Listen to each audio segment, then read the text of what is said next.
ನಮಸ್ಕಾರ ಪ್ರಿಯ ವೀಕ್ಷಕರೇ, ತ್ರಿಶಕ್ತಿ ಚಾನಲ್ಗೆ ಸ್ವಾಗತ. ಈಗ ಒಂದು ಅದ್ಭುತವಾಗಿರುವಂಥ ಒಂದು ಯಂತ್ರ ಮಂತ್ರ ತಿಳಿಸ್ತಾ ಇದ್ದೀನಿ.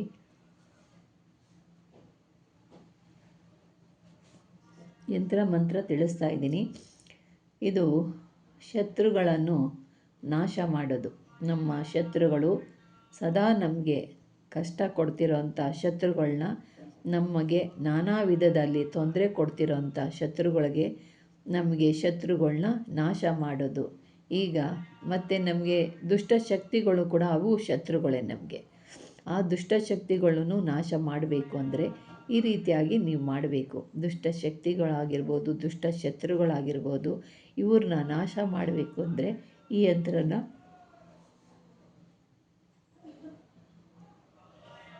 ಯಂತ್ರನ ನೀವು ಬರಿಬೇಕು. ಒಂದು ಶುಭವಾದ ದಿನದಲ್ಲಿ ನೀವು ಈ ಯಂತ್ರನ ಸಿದ್ಧಿ ಮಾಡಬೇಕು. ಶುಭವಾದ ದಿನ ಅಂದರೆ ಒಂದು ಅಮಾವಾಸ್ಯೆ, ಒಂದು ಹುಣ್ಣಿಮೆ, ಗುರುವಾರ, ಭಾನುವಾರ, ರವಿ ಪುಷ್ಯ, ಗುರು ಪುಷ್ಯ, ಇಂಥ ದಿನಗಳಲ್ಲಿ ಈ ಯಂತ್ರನ ನೀವು ಸಿದ್ಧಿ ಮಾಡಬೇಕು. ಒಂದು ತಾಮ್ರದ ರೇಖೆಯಲ್ಲಿ ಈ ಯಂತ್ರನ ನೀವು ಬರಿಬೇಕು. ಈ ಯಂತ್ರಗಳಲ್ಲಿ ನಿಮಗೆ 54 ಯಂತ್ರಗಳಿದ್ದಾವೆ. ಇದರಲ್ಲಿ ಅಂಕಿಗಳಿದ್ದಾವೆ. ಈ ಅಂಕಿಗಳನ್ನ ನೀವು ಬರೆದು ನೀವು ಬಾಕ್ಸ್ನಲ್ಲಿ ನೀವು ಏನೇನು ಮಂತ್ರಗಳು ಕೊಟ್ಟಿದ್ದೀವೋ ಅದೇ ರೀತಿಯಾಗಿ ನೀವು ಬರೆದು ಈ ತ್ರಿಶೂಲಗಳ ಮಧ್ಯದಲ್ಲಿ ನಿಮ್ಮ ಶತ್ರುಗಳ ಹೆಸರನ್ನ ಬರಿಬೇಕು. ನಿಮ್ಮ ಶತ್ರು, ನಿಮಗೆ ನಾನಾ ವಿಧದ ಶತ್ರುಗಳು ನಿಮಗೆ ಕಾಡ್ತಿದ್ದಾರೆ ಅಂದರೆ ಅವರ ಹೆಸರನ್ನ ಆ ತ್ರಿಶೂಲದ ಮೇಲೆ ಇವಾಗ ಹೆಂಗೆ ಬಾಕ್ಸ್ ಮೇಲೆ ಇದೆಯೋ ಅದೇ ರೀತಿಯಾಗಿ ಶತ್ರುಗಳ ಹೆಸರನ್ನ ಬರಿಬೇಕು. ಶತ್ರು ಅಂತಿರೋ ಜಾಗದಲ್ಲಿ ನಿಮ್ಮ ಶತ್ರುವಿನ ಹೆಸರನ್ನ ಬರಿಬೇಕು.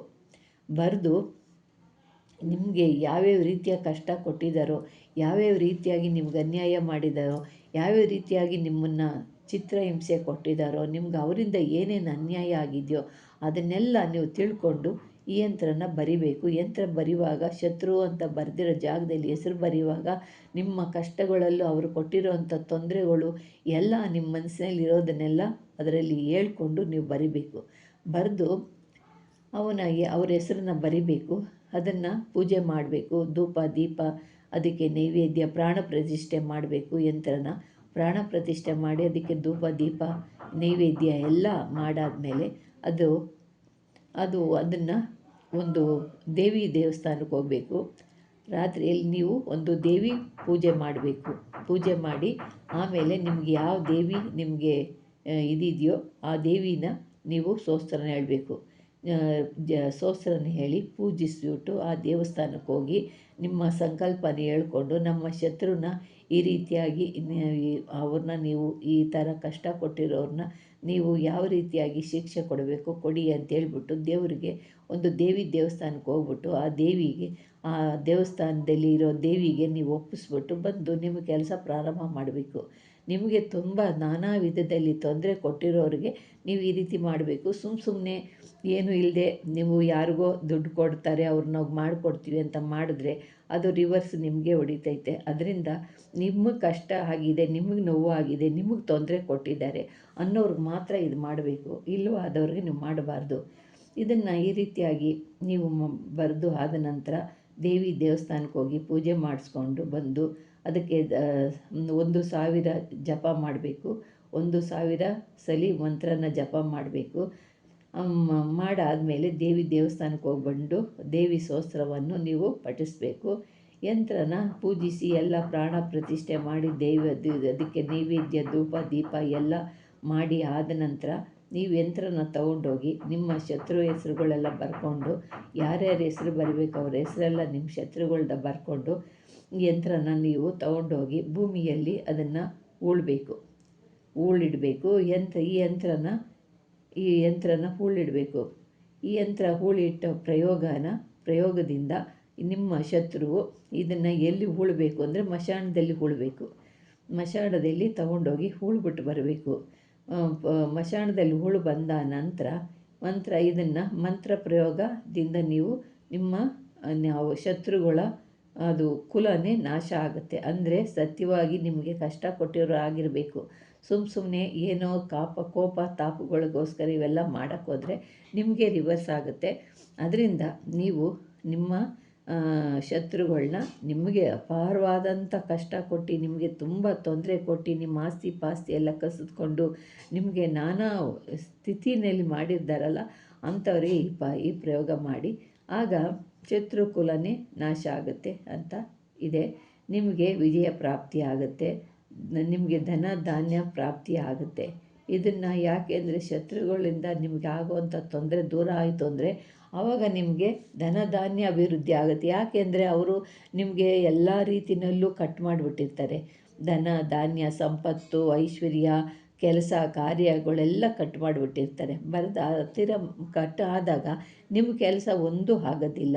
ಏನು ಮಾಡೋಕ್ಕೆ ಹೋದ್ರೂ ನಿಮಗೆ ಮನಸ್ಸಿಲ್ಲ, ಇರೋದು ಪರೋದೆಲ್ಲ ಮಾರ್ಕೊತಾ ಇರ್ತೀರ.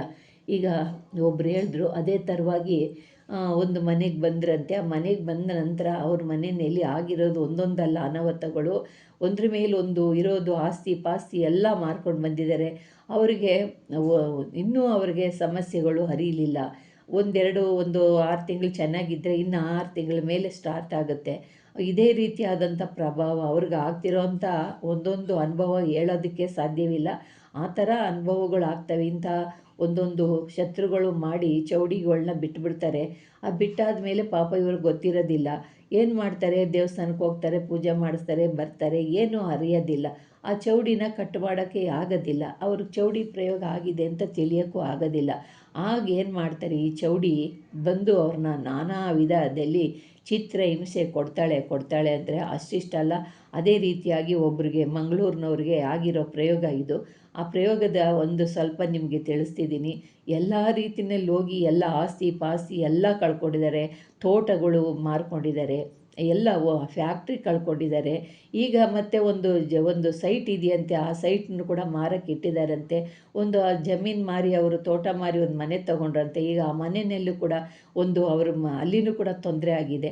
ಆ ತೊಂದರೆ ಇರೋದ್ರಿಂದ ಈಗ ಮನೆ ಮಾರಕ್ಕೆ ಇಟ್ಟಿದ್ದಾರೆ, ಆದ್ರೂ ಕೂಡ ಅವರು ಮನೆ ಮಾರಕ್ಕಾಗ್ತಿಲ್ಲ.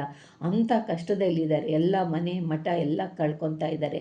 ಅಂಥ ಪ್ರಯೋಗ ಆಗಿದೆ. ಇಂಥ ಪ್ರಯೋಗಗಳು ಹಿಂಗೆ ಮಾಡಿಬಿಟ್ಬಿಟ್ಟಾಗ ನಾವು ಅದನ್ನು ಸರಿ ಮಾಡ್ಕೊಂಡಿಲ್ಲ ಅಂದಾಗ ನಮ್ಮನ್ನು ಹುಡ್ಕೊಂಡು ಬರ್ತವೆ ಆ ಪ್ರಯೋಗಗಳು. ನಮ್ಮನ್ನು ಅವು ಏನು ಕೆಲಸ ಮಾಡೋಕ್ಕೆ ಅವ್ರು ಹೇಳಿದ್ದಾರೋ ನಮ್ಮನ್ನು ತೀರಿಸ್ಬೇಕು ಅಂತ ಹೇಳಿಬಿಟ್ರೆ ತೀರಿಸೋವರೆಗೂ ನಮ್ಮನ್ನು ಮುಗಿಸೋವರೆಗೂ ಅವು ಬಿಡೋದಿಲ್ಲ. ಅದೇ ರೀತಿಯಾಗಿ ನಮ್ಮನ್ನು ಹುಡ್ಕೊಂಡು ಬರ್ತವೆ, ಹುಡುಕಾಟದಲ್ಲಿರ್ತವೆ. ಹುಡ್ಕೊಂಡು ಬಂದು ನಮಗೆ ತೊಂದರೆ ಕೊಟ್ಟು ನಮ್ಮ ಪ್ರಾಣ ಹಾನಿ ಮಾಡ್ತವೆ ಅಂತ ಅವ್ರು ಹೇಳಿಬಿಟ್ಟ ಮೇಲೆ ಆ ದುಷ್ಟಶಕ್ತಿಗಳನ್ನ ನೀವೇನೇ ಮಾಡಿದ್ರೂ ಅವರು ಬಿಡಲ್ಲ. ಅದೇ ಥರವಾಗಿ ನಾವು ಬಂದಿರೋ ದುಷ್ಟಶಕ್ತಿಗೆ ಏನು ಕೊಟ್ಟು ಅದನ್ನು ಏನು ಮಾಡಿ ಅದನ್ನು ತಿರುಗಿಸ್ಬೇಕೋ ಆ ರೀತಿ ತಿರುಗಿಸಿದ್ರೆ ಅವು ಹೋಗುತ್ತೆ. ನೀವೇನು ಸುಮ್ಮನೆ ಹೋಗೋದು ಮಾಡೋದು ದೇವಸ್ಥಾನ ಅದು ಇದು ಅಂದರೆ ಸ್ವಲ್ಪ ದಿವಸನೇ ಅಷ್ಟೇ, ಆದರೆ ಅದ್ರ ಕೆಲಸ ಅದು ಮಾಡೋವರೆಗೂ ಬಿಡೋದಿಲ್ಲ. ಆ ಥರ ಇರುತ್ತೆ. ಚೌಡಿ ಕಾಟೇರಿ ಪ್ರಯೋಗ ಇಂಥವೆಲ್ಲ ಇದ್ದಾಗ ಏನು ಮಾಡ್ತೇವೆ ಅಂದರೆ ಮುಗಿಸೋವರೆಗೂ ಬಿಡೋದಿಲ್ಲ, ತಿರುಗ್ತಾನೆ ಇರ್ತವೆ, ಬೇಟೆ ಆಡ್ತಾನೆ ಇರುತ್ತೆ ನಮ್ಮ ಜೊತೆಯಲ್ಲಿ. ಸಣ್ಣ ಪುಟ್ಟ ಕಾರ್ಯಗಳಿಗೂ ಅವು ಜರುಗೋದೇ ಇಲ್ಲ. ಅಂಥ ಪ್ರಯೋಗ ಮಾಡಿರೋರು ತುಂಬ ಜನ ನನಗೆ ಕಾಲ್ ಮಾಡ್ತಾರೆ, ತಿಳಿಸ್ತಾರೆ, ಅವ್ರ ಕಷ್ಟಗಳನ್ನ ಹೇಳ್ತಾರೆ. ಇವಾಗ ಇಂಥವರು ಒಬ್ಬರು ಕಷ್ಟದಲ್ಲಿ ಬಳಲ್ತಿದ್ದಾರೆ. ಇಂಥವ್ರಿಗೆಲ್ಲ ಇಂಥ ಪ್ರಯೋಗಗಳು ಮಾಡಿ ಬಿಟ್ಟಾಗ ಅವರು ನರಳೋದು ಅಷ್ಟಿಷ್ಟಲ್ಲ, ಕಷ್ಟ ಅಂಥ ರೀತಿಯಲ್ಲಿರುತ್ತೆ. ಒಂದಲ್ಲ ಎರಡಲ್ಲ, ಅವ್ರದ್ದು ಅರ್ಧ ಗಂಟೆ ಕೇಳಿದ ತಕ್ಷಣ ನನಗೆ ತಲೆ ಗಿರ್ರಂದ್ಬಿಡ್ತು. ಅಂಥ ಕಷ್ಟಗಳೆಲ್ಲ ಪಡ್ತಾ ಇದ್ದಾರೆ. ಅಂಥವ್ರಿಗೆ ಕೊಟ್ಟಿರ್ತಾರಲ್ಲ ಅಂಥವ್ರಿಗೆ ಈ ಕೆಲಸ ಮಾಡಿದ್ರೆ ತಪ್ಪೇನಿಲ್ಲ. ಮಾಡಿ ಅವ್ರನ್ನ ನಾವು ಕೂಡ ಬದುಕಬಹುದು. ಇಲ್ಲವಾದರೆ ನಾವು ಬದುಕೋಕ್ಕಾಗಲ್ಲ. ಅಂಥ ಶತ್ರುಗಳು ನಿಮಗೆ ಕಾಟ ಕೊಟ್ಟಿರೋಂಥ ಶತ್ರುಗಳಿಗೆ ಮಾತ್ರ ಈ ಥರ ಕೆಲಸ ಮಾಡಿ. ಇಲ್ಲ ಅಂದರೆ ನೀವು ಬದುಕೋಕ್ಕಾಗಲ್ಲ, ನೀವು ಅವರಿಂದ ನೀವು ತಪ್ಪಿಸ್ಕೊಳ್ಳೋಕ್ಕಾಗಲ್ಲ, ನೀವು ಬಲಿ ಆಗೇ ಬಿಡಬೇಕು.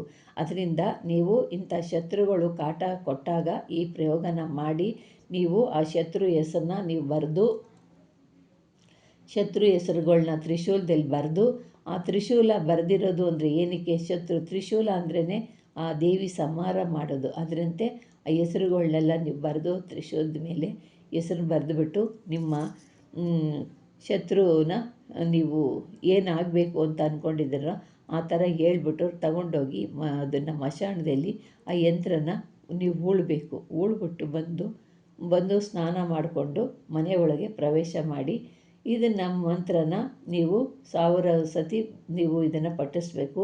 ಆ ಯಂತ್ರನ ಭೂಮಿನಲ್ಲಿ ಹೂಳ್ಬಿಟ್ಟು ಬರಬೇಕು. ಮಂತ್ರ ಈ ಪ್ರಯೋಗದಿಂದ ನಿಮ್ಮ ಶತ್ರು ಕುಲನೇ ನಾಶವಾಗೋಗುತ್ತೆ. ನಿಮಗೆ ವಿಜಯ ಪ್ರಾಪ್ತಿ ಆಗುತ್ತೆ, ಧನ ಲಾಭ ಆಗುತ್ತೆ.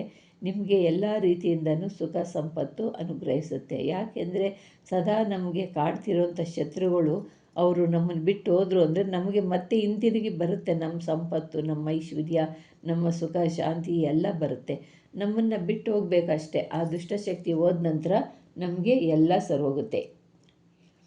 ಅದರಿಂದ ನೀವು ಈ ಮಂತ್ರನ 1000 ಸತಿ ಜಪ ಮಾಡಿ, 1000 ಸತಿ ಜಪ ಮಾಡಿ ನೀವು ಈ ಯಂತ್ರನ ಪ್ರಾಣ ಪ್ರತಿಷ್ಠೆ ಮಾಡಿ, ನೈವೇದ್ಯ ಎಲ್ಲ ಧೂಪ ದೀಪ ಎಲ್ಲ ಕೊಟ್ಟು ಎಲ್ಲ ಪೂಜೆ ಆದ ನಂತರ ನೀವು ತಗೊಂಡೋಗಿ ಮಶಾಣದಲ್ಲಿ ಒಂದು ಚೆನ್ನಾಗಿ ಇದನ್ನು ದಾರದಲ್ಲಿ ಸುತ್ತಬಿಟ್ಟು ತಗೊಂಡೋಗಿ ಅದನ್ನು ಭೂಮಿನಲ್ಲಿ ಹೂಣ್ಬಿಡಿ.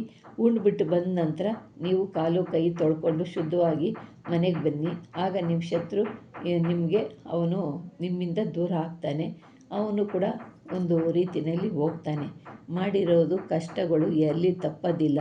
ನೀವೆಷ್ಟು ಕಷ್ಟಪಟ್ಟಿರ್ತೀರ, ನೀವೆಷ್ಟು ನೋವು ಪಟ್ಟಿರ್ತೀರ, ಅಷ್ಟು ನೋವು ಅವ್ರು ಪಡಬೇಕಲ್ವ. ಅದರಿಂದ ಈ ರೀತಿಯಾಗಿ ನೀವು ಅಂಥ ಮಂತ್ರ ಕೊಟ್ಟಿದ್ದೀನಿ. ನೀವು ಈ ಜಪ ಮಂತ್ರನ ಮಾಡಿಕೊಂಡು ನೀವು ನಿಮ್ಮ ಶತ್ರುವಿಂದ ಮುಕ್ತಿ ಹೊಂದಿ ನಿಮ್ಮ ಕಷ್ಟನ ಪಾರು ಮಾಡ್ಕೊಳ್ಳಿ. ಶತ್ರು ನಾಶ ಮಾಡೋ ಅಂಥ ಯಂತ್ರ ಇದು. ಶತ್ರು ನಾಶ ಮಾಡೋವಂಥ ಯಂತ್ರ ಇದು. ನಿಮಗೆ ಕಷ್ಟ ಹೆಚ್ಚಾಗಿ ನಿಮ್ಮ ಕಾಡು ಸಾಕಾಗೋಗಿದೆ ಅನ್ನುವಾಗ ಮಾತ್ರ ಮಾಡಿ. ಸುಮ್ಮನೆ ಅಂಥದಿಂದಕ್ಕೆಲ್ಲ ಮಾಡಿ ಮತ್ತೆ ನೀವು ಕಷ್ಟಕ್ಕೆ ಗುರಿಯಾಗಬೇಡಿ. ಹೇಳ್ತಾ ಇದ್ದೀನಿ, ಸುಮ್ಮನೆ ಎಲ್ಲ ಮಾಡೋಕ್ಕೆ ಹೋಗಬಾರ್ದು. ಸಾಕಾಗೋಗಿದೆ, ಮುಳುಗೋಗಿದ್ದೀನಿ ಅನ್ನುವಾಗ ಮಾತ್ರ ಮಾಡಿ. ಇದನ್ನು ಮಾಡಿದಾಗ ನಿಮ್ಮ ಶತ್ರು ಒಂದು ಸ್ವಲ್ಪ ದಿನದಲ್ಲೇ ಅವರು ನಿಮ್ಮ ಸ್ಥಿತಿಗೆ ಬಂದುಬಿಡ್ತಾರೆ. ಆವಾಗ ನಿಮಗೆ ಮಾಡಿರೋದು ತಂತ್ರಗಳೆಲ್ಲ ದೂರ ಆಗಿ ನೀವು ಕೂಡ ಎಲ್ಲ ರೀತಿಯಲ್ಲೂ ಒಳ್ಳೆಯದಾಗುತ್ತೆ. ಈ ಮಂತ್ರನೂ ಕೊಟ್ಟಿದ್ದೀನಿ. ಈ ಮಂತ್ರ ನೀವು 1000 ಸತಿ ಜಪ ಮಾಡಿ, ಅಂದರೆ ದಿನಕ್ಕೆ 108 ಹೇಳ್ಕೊಳ್ಳಿ. ಆವಾಗ ನಿಮಗೆ ಸಿದ್ಧಿ ಆಗುತ್ತೆ, ಎಲ್ಲ ರೀತಿಯಲ್ಲೂ ಅನುಕೂಲ ಆಗುತ್ತೆ. ನಿಮಗೆ ಇನ್ನೂ ಇದೇ ರೀತಿಯಾಗಿ ಮುಂದೆ ಯಂತ್ರಗಳು ಮಂತ್ರಗಳು ನಾನು ತಿಳಿಸ್ತಾ ಇರ್ತೀನಿ. ನಿಮ್ಗೆ ಇಷ್ಟವಾದರೆ ಲೈಕ್ ಮಾಡಿ, ಶೇರ್ ಮಾಡಿ, ಸಬ್ಸ್ಕ್ರೈಬ್ ಮಾಡಿ. ನಮಸ್ಕಾರ.